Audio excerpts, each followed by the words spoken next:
Olá, seja bem-vindo, seja bem-vinda. Que Jesus, nosso Mestre, nos abençoe. Está no ar, pela Web TV, pela Web Rádio Estação da Luz, mais uma edição do programa Espiritismo e Educação, e já com a participação aí do nosso Wilson, de Recife. Uma boa noite também a você, um grande abraço. Hoje, para nós, é uma edição especial, porque estamos comemorando 3 anos no ar, aqui pela Estação da Luz. Eu e o nosso Ronaldo Gomes trazendo os temas para debatermos, conversarmos à luz do Espiritismo. Por isso, eu vou já passar a palavra para o Ronaldo, para a sua saudação, porque ó, ele está feliz, ele está muito alegre, não é, Ronaldo? Com certeza, Marcos, porque falar sobre educação e principalmente sobre o espiritismo não é nada fácil. Mas estamos aqui fervorosos, corajosos e com Deus e com Jesus nos ajudando, e gratidão a todos que estão sempre aí também nos assistindo. Muita paz. Muito bem. Nosso programa é ao vivo e, portanto, como já fez o nosso querido Wilson lá de Recife, você pode participar enviando a sua mensagem. E como sempre fazemos, nós nos baseamos num autor espírita, normalmente, para podermos desenvolver o nosso tema. E hoje o tema é muito especial para os dirigentes dos centros espíritas e para todos aqueles que estão inseridos no processo da chamada evangelização espírita infanto-juvenil. Porque estamos trazendo hoje para o programa um texto da educadora Lúcia Moisés, que está no seu livro A Evangelização Mudando Vidas, que é uma publicação da Editora M. Neste livro, a nossa querida Lúcia Moisés, que é pertinho de nós aqui, que é de Niterói, aqui no estado do Rio de Janeiro, a Lúcia Moisés apresenta no seu livro, ó, olha aí a nossa Ivonete, uma boa noite a você também, Ivonete, um grande abraço. Então, a Lúcia Moisés apresenta no seu livro uma proposta de evangelização que ela mesma aplicou num centro espírita. Lembrando que a Lúcia Moisés é professora, pedagoga, atuou na Universidade Federal Fluminense, hoje já está aposentada, e tem uma larga experiência no campo educacional, dentro também do movimento espírita, inclusive assessorando a área de educação do CERJ, o Conselho Espírita do Estado do Rio de Janeiro. Bom, chamou a nossa atenção desta obra da Lúcia Moisés o capítulo que ela intitulou Uma Nova Forma de Pensar a Evangelização. Então, esse é um texto realmente. Wilson de Recife. Agora a nossa Elizabeth Vanessa. Boa noite a você também. Agora Elizabeth Alves, temos 2 Elizabeths, dando parabéns pelos 3 anos aqui do nosso programa. A todos, o nosso muito obrigado. Mas, Ronaldo, então, neste texto que nós vamos destacar hoje aqui, a Lúcia Moisés tem assim, um olhar crítico sobre a evangelização espírita, que, aliás, ela prefere chamar de educação espírita. E ela faz algumas considerações aqui para fazer pensar o que nós estamos realizando no Centro Espírita nessa área, né, de trabalho, que é a evangelização. Eu só vou destacar aqui, Ronaldo, a última fala dela, porque essa última fala dela realmente coloca uma pulga atrás da nossa orelha, quando ela diz aqui: sabemos, contudo, esse contudo nós vamos discutir aqui no programa, não? Sabemos, contudo, o quanto é difícil quebrar paradigmas e vencer resistências. Sobre isso que nós vamos conversar, não é, Ronaldo? Perfeito, Marcos. E pode começar por aí mesmo. Eu já começo a fazer a mesma pergunta, que sempre sou um dos que mais indago com você, botando as reflexões, para que possamos, de fato, compreender primeiro a palavra. A teoria e prática é uma distância enorme. Nós vemos muita teoria e, na prática, ficamos um tanto quanto a desejar. Então, vamos lá. Primeiro, entender quando ela diz a palavra educação e não evangelização, que não deixa de estar interligado. Mas vamos lá. O que é a evangelização, Marcos? É espírita, ou na sua teoria, ou na sua prática. Bom, vamos começar então por aí. Bom, evangelização espírita. A palavra evangelização deriva de evangelho. Evangelho é uma palavra que foi cunhada pelos tradutores gregos para designar os ensinos de Jesus, o conjunto dos ensinos de Jesus. Então, você tem evangelho, que traz os ensinos de Jesus, e o espiritismo abrange principalmente os ensinos morais de Jesus, e evangelizar, que seria, então, ligar a criança e o jovem, ligar o ser humano ao evangelho. Esse é o grande significado. Evangelizar não no sentido de doutrinar, não é nesse sentido que nós espíritas entendemos, porque o espiritismo, ele revive o evangelho em espírito e verdade, através da imortalidade da alma, da reencarnação e assim por diante. Então, evangelizar é isso, né? Ou seja, ligar ou religar-nos ao Evangelho, já que nós somos espíritos antigos, já tivemos outras existências aqui na Terra, então podemos falar perfeitamente em religação nossa com os ensinos morais do Cristo. Esse é o entendimento que o Espiritismo possui sobre o processo de evangelização. Perfeito, Marcos. Evangelização. E no caso da educação espírita, o que Bom, poderíamos dizer? pois é, agora, daí então, mas por que a Lúcia Moisés vem aqui no livro para substituir evangelização espírita juvenil, infanto-juvenil por educação espírita e educação do espírito? Bem, claro que a evangelização pertence à educação, é óbvio, e que a educação vai trabalhar também a evangelização. Mas acontece que quando nós falamos de evangelização, instrução, ensinagem, metodologia, didática, nós estamos falando de partes ou componentes da educação. A educação é o grande processo de ensino-aprendizagem. Mais do que isso, educação é o processo de formação integral do espírito imortal reencarnado que todos somos. E quando falamos de educação, nós estamos abrangendo tanto o desenvolvimento intelectual, com a aquisição do conhecimento, assim como estamos falando do desenvolvimento moral, do sentimento, com a prática do evangelho. Então, na verdade, a evangelização ela está dentro da educação. Por isso que a Lúcia Moisés, eu também, e vários outros educadores espíritas, trabalhamos para que os chamados evangelizadores espíritas estudem a educação. Eles precisam compreender a educação para realizar, de fato, um processo educacional desse espírito imortal. Perfeito. Então, você fez uma grande observação, uma não, as duas observações. O evangelho é revivermos o evangelho em nós, no espírito, o que não deixa também de dar a essa educação, numa palavra.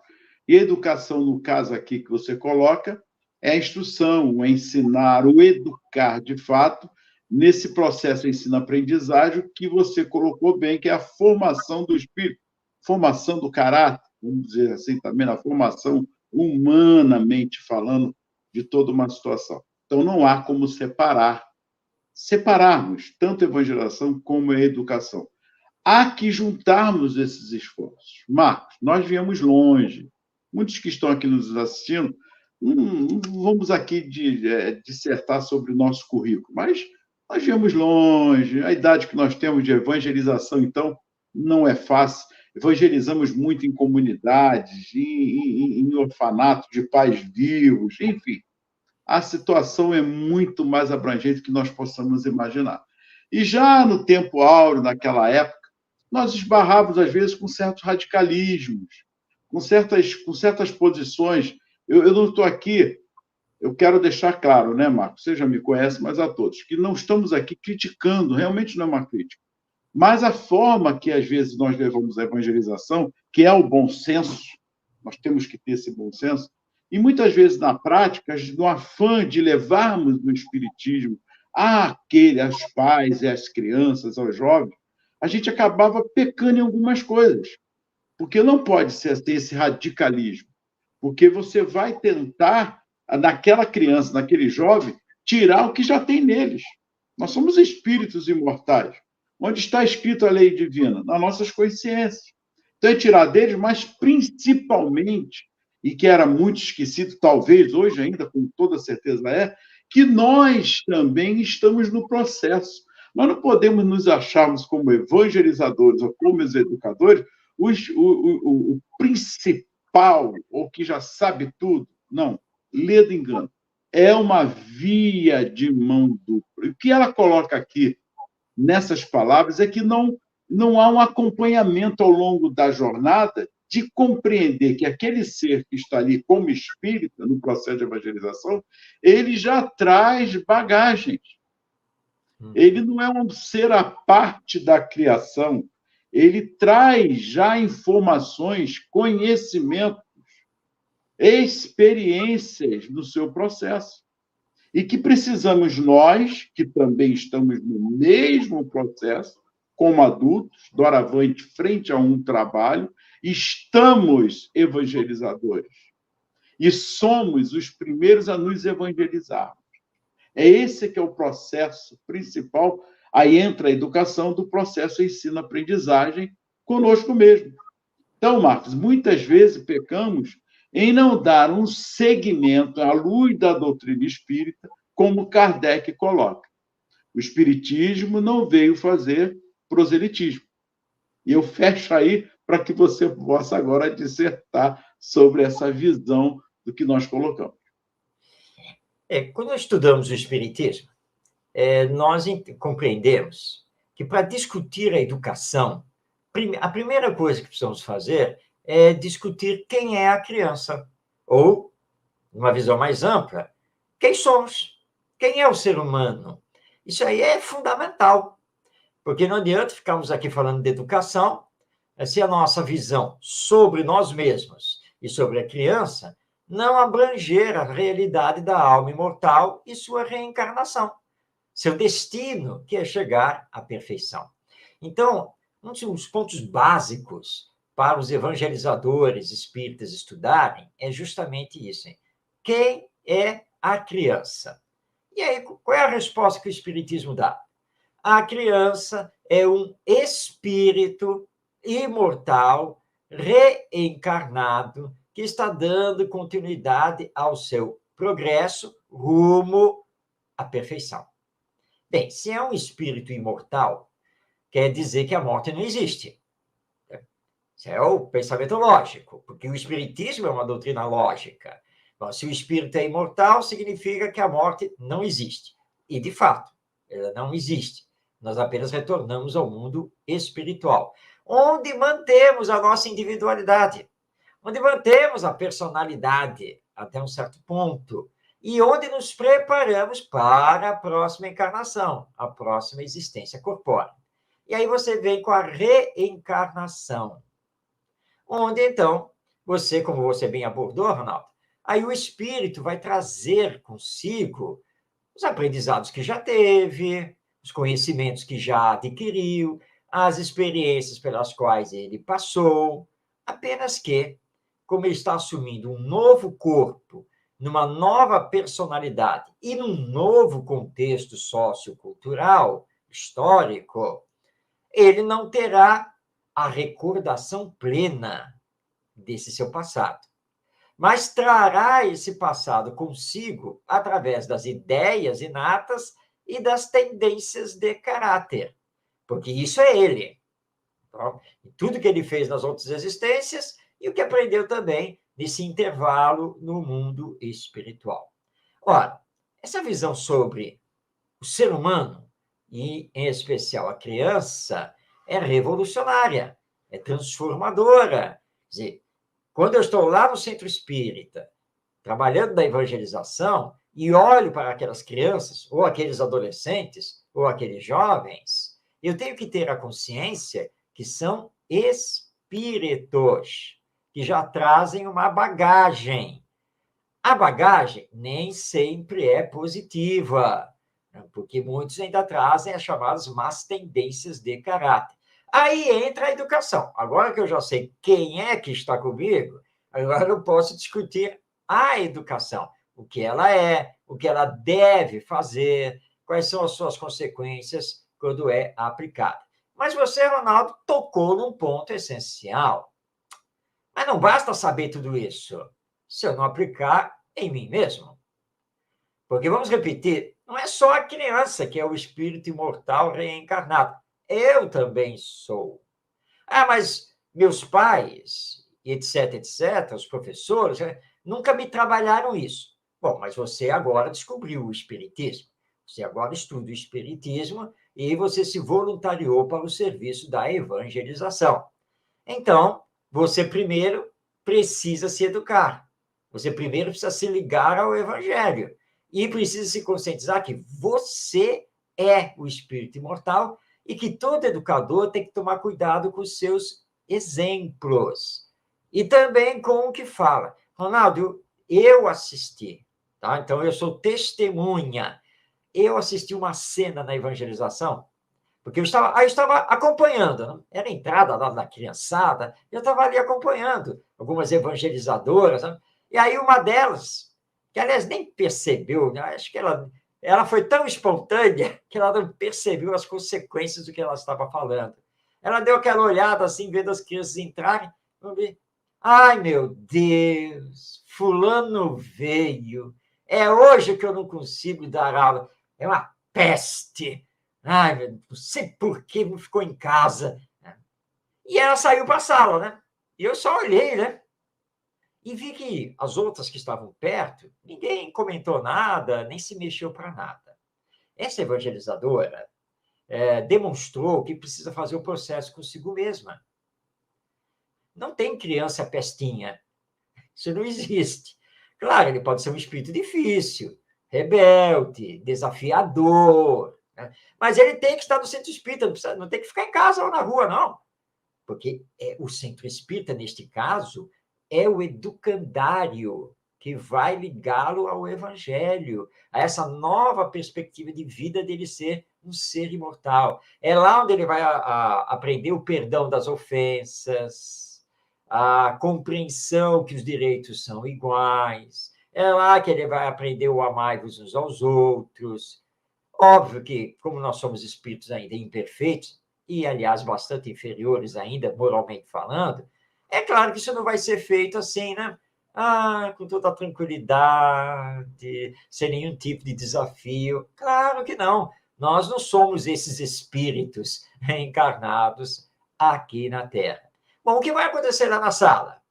O processo não vai andar, com toda a certeza, porque nós temos uma evangelizadora que não se evangelizou e que considera que aquela criançada só dá dor de cabeça para ela, quando ela deveria entender que são todos seus irmãos e irmãs, que estão no mesmo processo evolutivo e que ela precisa ter amor para realmente realizar a evangelização e, como a Lúcia Moisés coloca no seu texto, a educação à luz do Espiritismo.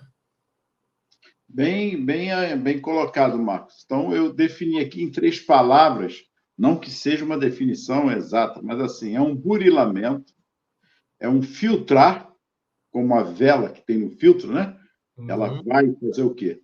Separar ali, né, as impurezas que estão, e essa formação, de fato, que já está ali intrínseca no espírito, só que é uma via de mão dupla. Quando eu estou evangelizando ou educando, eu estou também me evangelizando e autoeducando, a alta educação. E aí, a partir disso tudo, eu vou entrar no texto, o que aí entra um outro aspecto, que é acompanhar a evolução de cada época. Nós somos da época do mimeógrafo, Lembra disso? Ronaldo, meu Deus do céu, aí eu me senti velho agora. E olha que o bibliógrafo já está bem adiantado, porque tem outros, não havia nem, né? Mas vamos lá. Tinha o famoso, não sei se você chegou a pegar, mas eu peguei o desenho copy, né, aquelas Sim, isso aí que eu ia falar. Então, nós começamos a observar que tem que passar o processo de evolução. E ela faz mais uma abordagem aqui, eu vou ler, e aí nós vamos dar continuidade.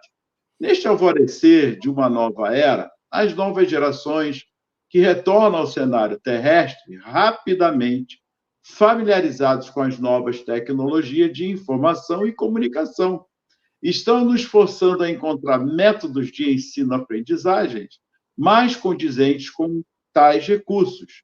Além disso, elas se mostram muito mais propensas ao diálogo e à participação do que as gerações anteriores. Uma simples análise que façamos dos meios que o público infanto-juvenil utiliza como forma de lazer e, por que não dizer, de aprendizagem, nos leva a concluir que existe um fosso a separá-lo das atividades que rotineiramente devíamos em nossos encontros de educação espírita até bem pouco tempo. Marcos, nós vemos aí vários aspectos, várias nuances aí, mas o principal é esse acompanhar frente à tecnologia e os espíritos que estão reencarnando. E isso é preciso estarmos bem atentos. Vamos lá. A informação antes demoravam a chegar, independente ainda do espírito que está ali. Hoje, com a tecnologia, algum tempo para cá, mesmo com os espíritos que já trazem também alguma bagagem, as informações são rápidas. Então, o evangelizador ou o educador que esteja à frente, ele precisa estar atento a esses detalhes, a esses pormenores no processo ensino-aprendizagem. Lembrando, o planejamento tem que estar sempre ali flexível diante da demanda do que vai acontecer durante o processo da evangelização e da educação. E ela chama muita atenção para isso. Hoje, as crianças, e a gente percebe isso, elas estão mais propensas realmente a diálogo. Eu, na escola, vejo isso. Elas escutam mais. O problema é esse acompanhamento familiar, que é um outro aspecto, que a criança está no processo de toda uma filtragem, burilamento e formação, mas nós, adultos, principalmente os responsáveis, que já estão cascudos, são os mais difíceis para que possamos, de fato, atingir o objetivo maior, que é a família, através desse processo com a criança. Por que eu digo isso? Eu tive evangelizandos que chegavam a mim e falavam assim: eu não sei por que você está fazendo isso, porque aqui eu me sinto bem, mas chego em casa e minha mãe não aceita nada. Então, esse acompanhamento familiar também na evangelização é muito importante. Marcos, eu tentei sintetizar, mas jogando mais algumas coisas. Mas é isso aí, Ronaldo. Então, vamos lá. São 2 pontos muito importantes que você levantou. Primeiro, não podemos ficar parados no tempo. Os tempos são outros. A do seu Moisés é muito clara aqui no seu texto. Nós estamos diante de uma tecnologia de informação e comunicação muito diversa do que tínhamos há 20, 30, 40, 50 anos atrás. E toda essa nova geração está ligada a essa tecnologia. Tudo está funcionando através dessa alta tecnologia. Eu até digo para as pessoas que já faz muito bom tempo, mas muito bom tempo mesmo, que eu não sei o que é colocar os pés numa agência bancária. Eu faço tudo por aplicativo. Tudo. Tá? E eu estou com 68 anos, tá? E estou aí dominando essa tecnologia, porque são os tempos atuais. Então, se são os tempos atuais, Nós temos que estar ligados a esses tempos. Mas eu recordo aqui, Ronaldo, uma vez que eu estava fazendo no Centro Espírita toda uma proposta lá de trabalho aos evangelizadores para dinamizar as atividades, e uma evangelizadora chegou para mim e disse assim: Marcos, mas eu só sei evangelizar com o giz na mão. Aí eu olhei para ela e falei: então, você vai ficar perdida aqui, porque a primeira coisa que nós vamos providenciar é acabar com esses quadros de giz aqui nas salas. Isso é uma tecnologia totalmente ultrapassada. Não se usa mais isso. Claro, até pode se usar, mas tem outro problema aí. Porque se você só sabe trabalhar com giz na mão, isso quer dizer que você só sabe ensinar. Ou, como dizem alguns educadores, você só sabe cuspir conhecimento para cima da garotada. Evangelizar não é isso. Educar não é isso. E ainda mais à luz do Espiritismo. Você tem que mudar a sua mentalidade. Tem que olhar para o mundo atual. Os espíritos, antes de reencarnar, eles se preparam.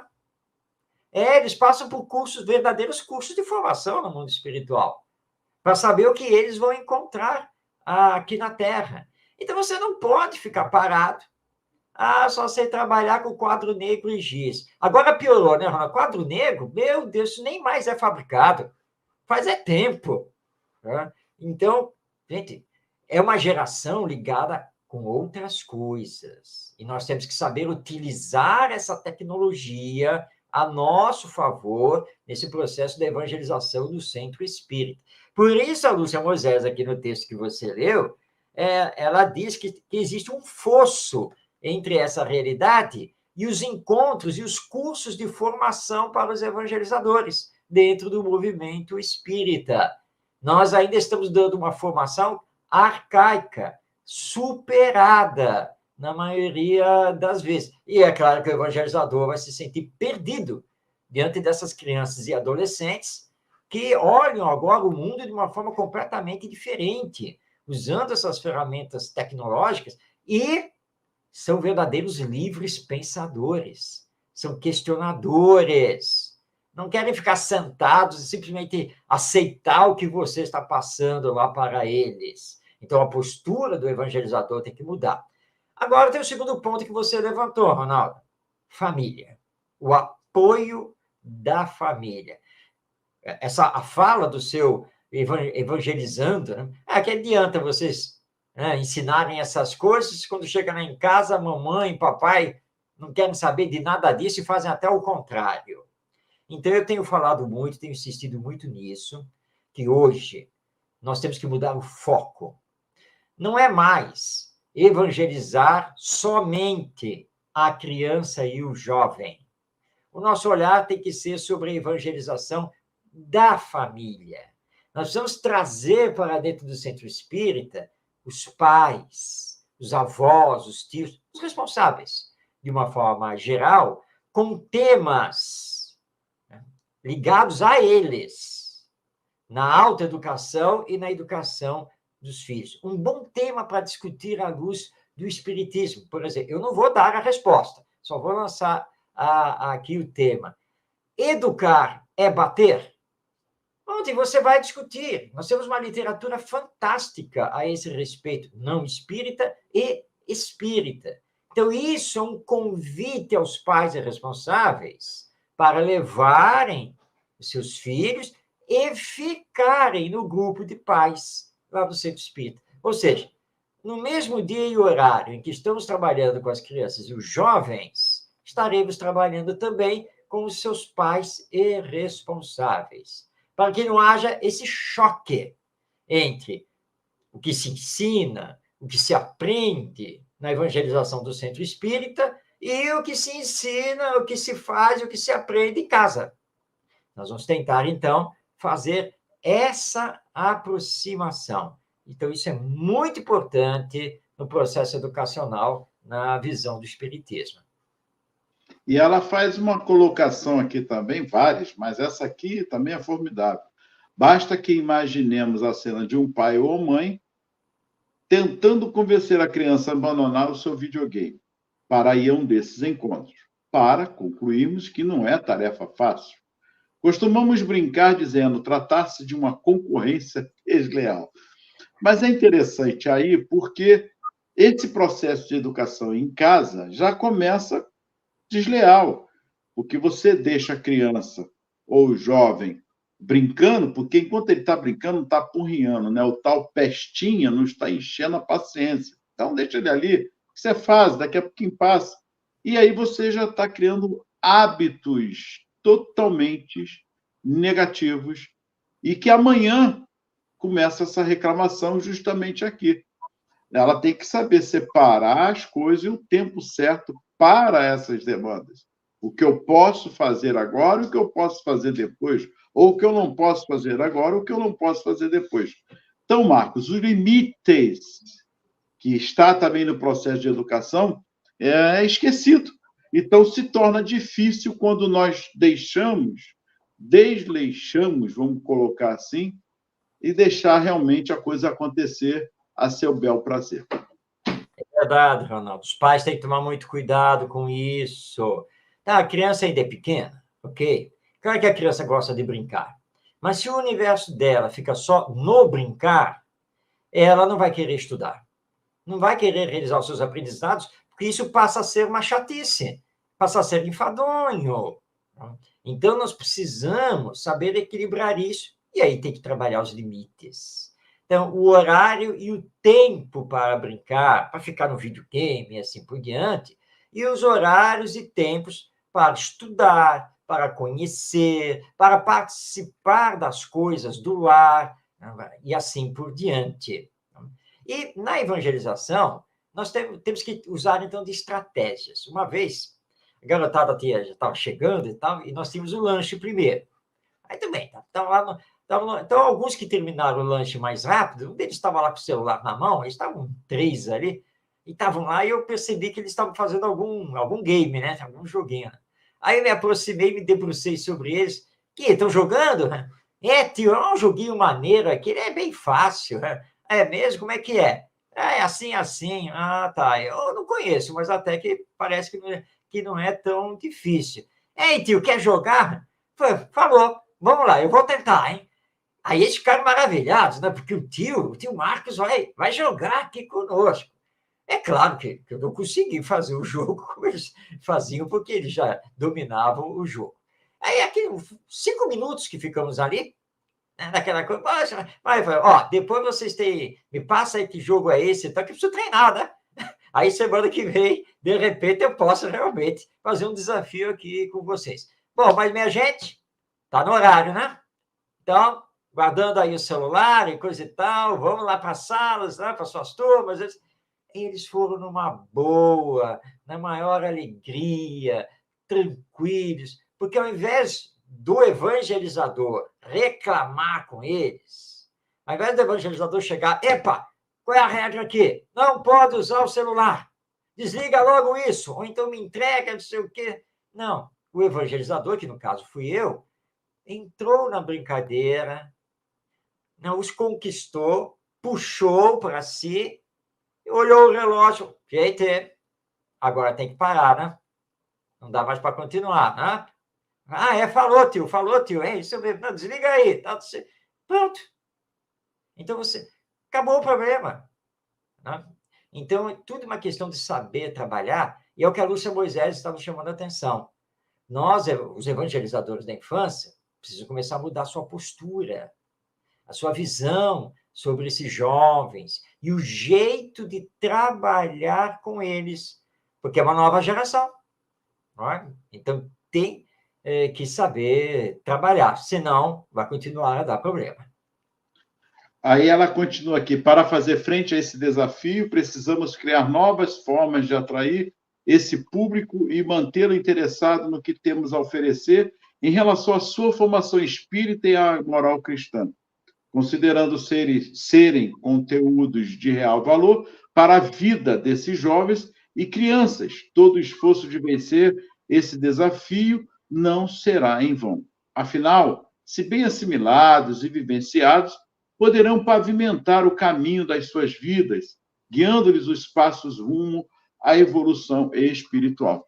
Aí é que está realmente levar esse princípio da formação, desse burilamento, porque dessa filtragem. Quando eu falo filtrar, é até mesmo filtrar o que está sendo visto em casa, nas TVs, ou mesmo nos jogos interativos que existem, porque tem que se tomar cuidado, porque há muitos falsos jogos e brincadeiras que levam, de fato, sutilmente, Marcos, a situações desagradáveis, nós sabemos muito disso. Teve o caso da brincadeira da baleia, enfim, vários aí que eu nem me recordo agora, que eram sutilmente levados para fins até de suicídio de criança e de jovem. Então, nós estamos tratando de mentes e de espíritos imortais que trazem suas experiências boas ou ruins que nós não sabemos, assim como nós, hoje já na sua fase adulta. Precisamos saber o que estamos, de fato, burilando ali, que princípios evangélicos estamos levando para eles. Porque nós vemos o mundo como está aí numa guerra santa, uma guerra também que entra a palavra de Deus, Deus dos exércitos. Então, são coisas sutis que precisamos muito desmistificar. E aí é que entra toda a tarefa da evangelização.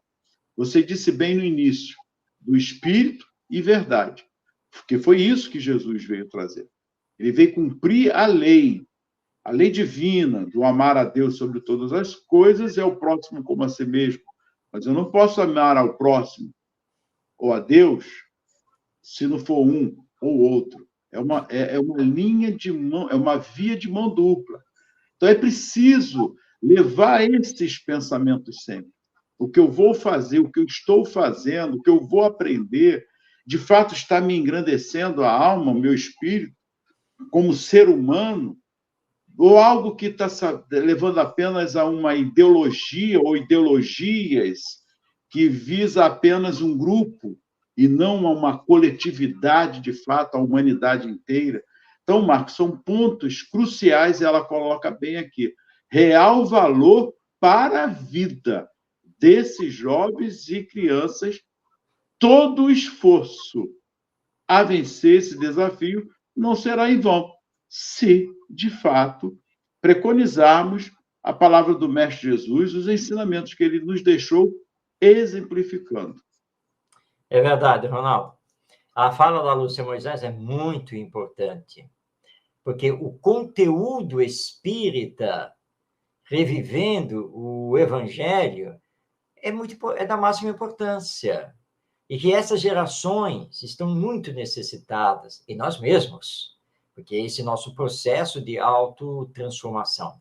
Então, conteúdo nós espíritas temos.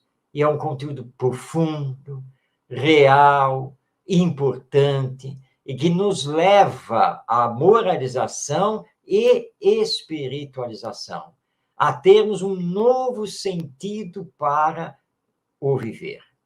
Então, a questão não está no conteúdo, mas está como apresentamos esse conteúdo, como o trabalhamos com as crianças e os jovens.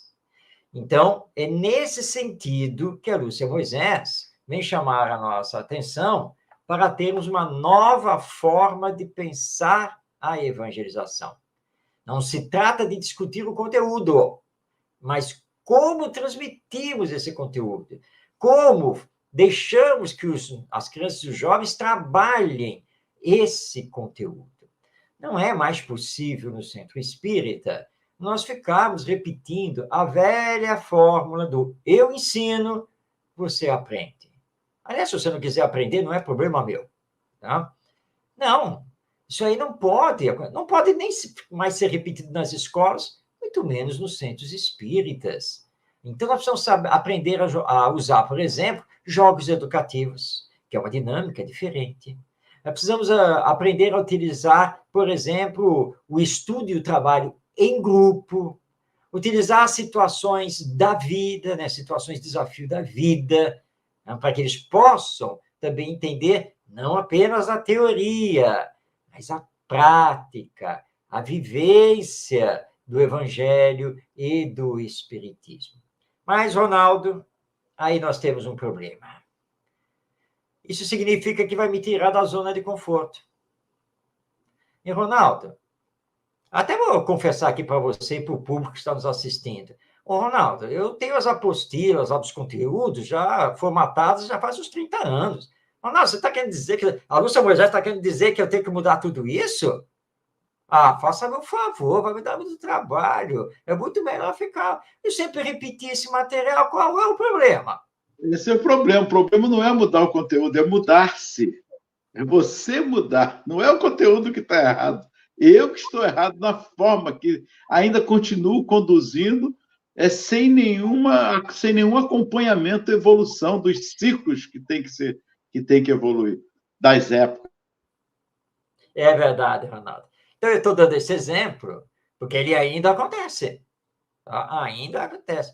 Mas não é mais possível. Não é. No processo da educação, nós temos que fazer pensar. Para fazer pensar, tem que dar autonomia ao educando. Permitir que ele pense, que ele questione. Isso é muito importante. E o Espiritismo é uma doutrina que questiona, que nos faz pensar. Então, eu não estou lá no Centro Espírita só para ensinar, ensinar, ensinar. Não.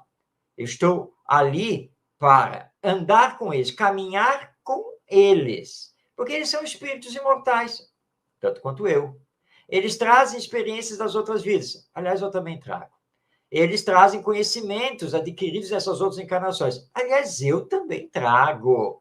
Ora, todos somos espíritos. Todos estamos no mesmo barco, que é esta existência corpórea aqui na Terra. Somos espíritos numa experiência humana. Ora, se eu sei pensar, se eu sei raciocinar, se eu sei estudar, se eu sei questionar, é óbvio que eles também sabem.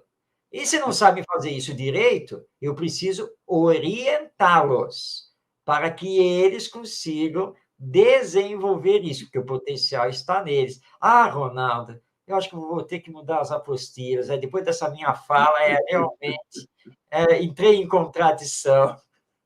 Marcos, eu gostaria de você fazer uma observação, que é um assunto até sério. A gente ri e tudo porque tem que rir, né? Não é o zombar, nada, é rir porque a coisa é séria. Olha só, Marcos, eu estou evangelizando já há algum tempo e eu estou vendo ali que só tem seres ali, nossa senhora, Marcos, são espíritos de alta envergadura, Marcos. Você tem que ver as crianças que estão ali. Eu não sei nem mesmo, Marcos, o que eu estou fazendo ali, porque já que eles são crianças e já trazem tanto uma bagagem, os espíritos altamente de alta envergadura, eu não preciso estar ali evangelizando. Para quê? Bom, vamos lembrar aqui, ou relembrar, né, a questão 379 do Livro dos Espíritos. Allan Kardec pergunta se o espírito, né, do nosso filho pode ser mais adiantado do que nós. E eles são muito claros. Sim, claro, ele pode ser mais adiantado, pode ter mais experiência, pode ser mais velho do que você, não resta dúvida. Mas esse adiantamento nem sempre é moral. Muitas vezes é realmente intelectual, e que você fica surpreso, né? Que crianças, nossa, meu Deus do céu, eu nem tenho o que fazer com elas aqui, porque elas me superam. Podem lhe superar intelectualmente, porque elas conseguem abarcar o conhecimento e o uso das tecnologias com muito mais facilidade do que você. Ótimo, mas e moralmente? Elas sabem respeitar o direito do colega? Sabem perdoar uma ofensa? Sabem ter paciência? Sabem esperar? Elas sabem cooperar umas com as outras? Porque agora nós entramos no aspecto moral. E muitas vezes o que nós detectamos é que toda essa intelectualidade, toda essa inteligência precoce, nem sempre é acompanhada pela moral. Então, ela pega o seu celular, por exemplo, ou traz o celular de casa e, nossa, a coisa assim que você fica impressionado mesmo. Mas como domina isso? já sabe isso, já sabe aquilo, porque aprendeu aqui, viu na televisão, na internet, porque lá na escola e tal. Isso, às vezes, muitas vezes, nos surpreende. Mas nós não estamos na evangelização para fazer torneio intelectual com as crianças. Não é para isso.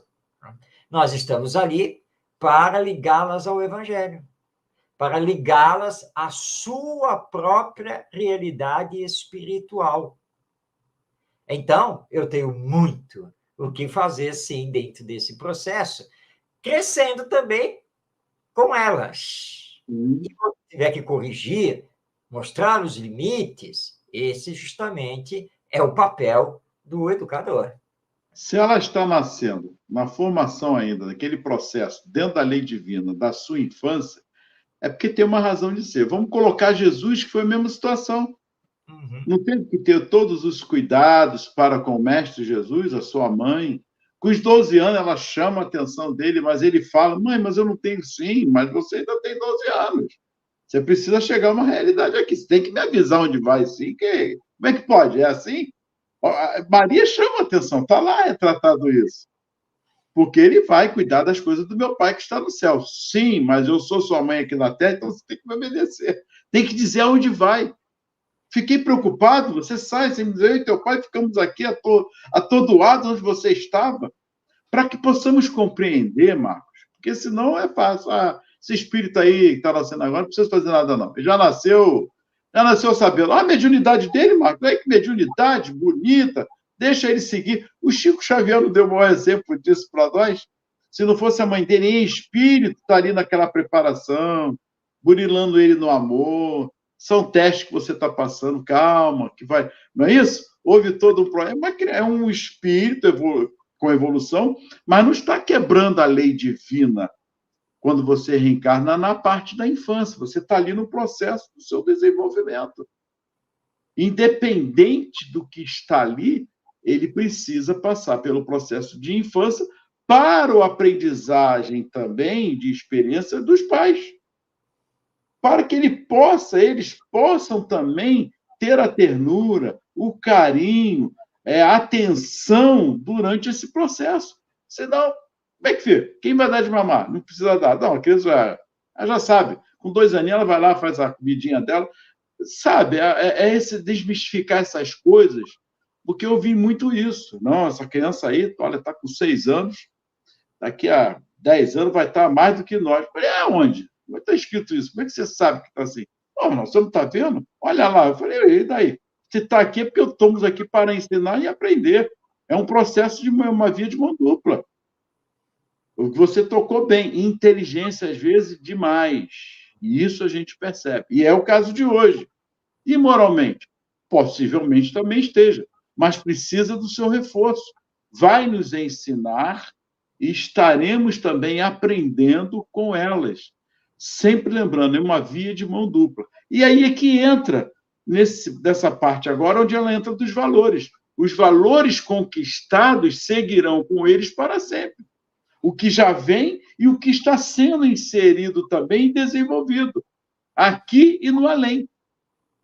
E nunca é demais lembrar que, segundo nos afirmam os benfeitores espirituais, abre aspas, encarnando com o objetivo de se aperfeiçoar, o espírito, durante a infância, é mais acessível às impressões que recebe que podem auxiliar o seu adiantamento, para o qual devem contribuir os que estão encarregados de educá-lo.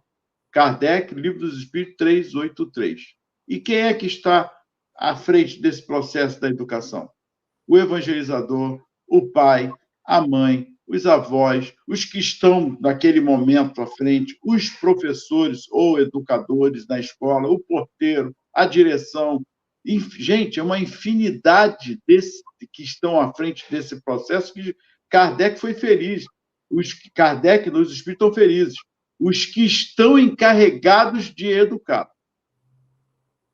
Então, a responsabilidade é muito maior do que nós possamos imaginar. E aí entra o aspecto. Eu gostaria de ter uma missão igual a do Chico Xavier, igual a de Jesus. Mas, infelizmente, como pai e mãe, você não está sendo... É uma missão muito maior do que você possa imaginar. Quando eu digo pai e mãe, Marcos, independente se são biológicos ou não, é o sobrinho, enfim, é o que ele está dizendo aqui, que estão encarregados de educar. E aí a missão do Chico, como a missão de uma Teresa ou de um Gandhi, eu queria ser. Mas como pai e mãe, eu, que estou à frente de uma educação, eu não faço um esforço mínimo que se quer. É verdade, Ronaldo. Sua fala é muito importante e que merece de todos os nossos telespectadores bastante reflexão, muita reflexão, realmente. Tá? Nosso papel é essencialmente de moralizar e espiritualizar. O nosso papel é de orientar e de dar os melhores exemplos possíveis. Nem sempre o desenvolvimento intelectual do espírito está acompanhado pelo mesmo desenvolvimento moral. E esse é o nosso grande trabalho. Por isso, Allan Kardec, ao lançar o Evangelho segundo o Espiritismo, disse que essa obra só trataria dos ensinos morais de Jesus. Porque é exatamente isso que nós estamos precisando. E, você deu um bom exemplo, tá vendo? Olha só que aluno, que coisa espetacular. Não sei, daqui a 10 anos, não sei. Ué, mas se ele se perder dos caminhos da vida por falta de orientação, por falta de apoio, por falta de ter um sentido mais transcendente, maior da vida? Tem muita coisa em jogo. Ele não está nosso filho, nosso neto, nosso enteado, nosso sobrinho, nosso aluno, por acaso. E nem nós somos educadores por acaso. Ele não é um espírito imortal, então já está pronto, né? Ele já está trazendo as coisas das outras encarnações, é só deixar caminhar. Não. O período infantil ele é justamente para que esse espírito possa receber as boas influências daqueles que são encarregados da sua educação, do seu encaminhamento aqui na vida terrena.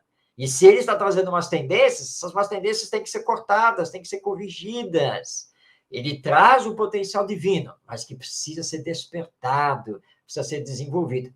Esse é o papel do educador. E você colocou bem, Ronaldo. Quem é educador?